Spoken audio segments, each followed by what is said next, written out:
ილიაუბა 2010 ილია ჭავჭავაძის დაბადების 173 იუბილეს ყვარელში აღნიშნავენ. სახალხო დღესასწაულთან დაკავშირებით 2 დღის განმავლობაში მრავალფეროვანი ღონისძიებებია დაგეგმილი.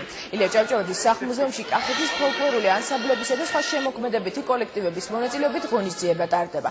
მოგვიანებით ყვალის ციხის ეზოში სპეციალურად დადგმულ ფარცხებში კახეთისთვის დამახასიათებელი სუფრა გაიშლება, იქვე გამოიფინება ხელნაკეთი ნივთები.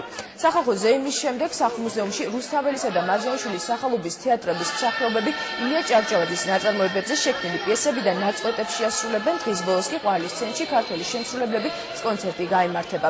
საიუბილეო ღონისძიებები 8 ნოემბერს ილია ჭავჭავაძის დაბადების დღეზეც გაგრძელდება.